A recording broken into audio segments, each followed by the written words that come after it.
एक और बात कह दें, फिर ग्रंथ की चर्चा करेंगे। वो बात यह है कि कथनचित कोई व्यक्ति आज शारीरिक अस्वस्थता के कारण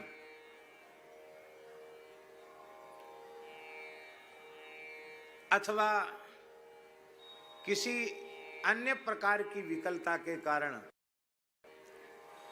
त्रिवेणी में स्नान न कर पाया हो, तो वह अपने मन में ग्लानि न करे। इस महान पुनीत अवसर पर इस पवित्र वायुमंडल में जो उपस्थित हैं, उन सबका कुंभ स्नान हो गया, ऐसा समझे।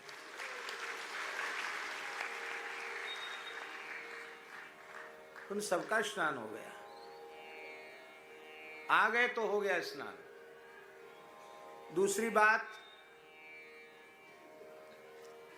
हम लोगों की मान्यता है प्रायः कि वहां जाएंगे तभी संगम स्नान होगा, पर यदि हम अपने धर्म ग्रंथों को भैया जी उठाकर देखें, पुराणों को, तो इस संपूर्ण प्रयाग क्षेत्र को संगम क्षेत्र कहा जाता है। हमारे यहाँ शास्त्र की भाषा में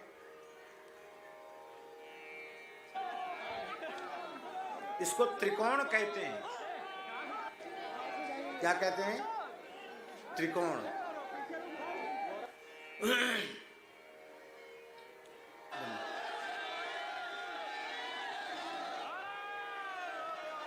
त्रिकोण में एक ओर झूसी, दूसरी ओर प्रयाग और तीसरी ओर अरेल। तो झूसी, प्रयाग और अरेल, इनके मध्य का जो क्षेत्र है वो संगम क्षेत्र है। इसलिए जो लोग यहां गंगा जी की धारा में स्नान कर रहे हैं, वो भी संगम स्नान कर रहे हैं।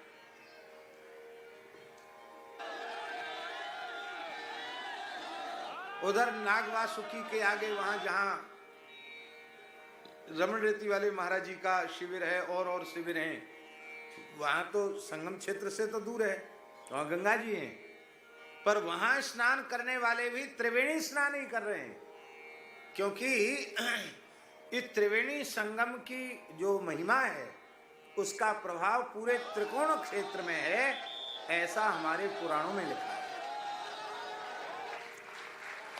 यह एक पक्ष है। और दूसरा पक्ष यह है कि आप खड़े हो जाओ, यहां गंगा जी पर खड़े हो गए, अब यहीं से आपको उधर तक दिखाई पड़ रहा है, अरेल तक, ये गंगा जी जा रही है, उस दिशा में अक्षयवट है। तो जहां खड़े होकर जहां तक संगम का क्षेत्र दिखाई पड़ रहा है, वहां कहीं भी स्नान कर ले तो संगम स्नान हो गया। यह भी एक दूसरा शास्त्रीय पक्ष है। तो आप सबका संगम स्नान हुआ।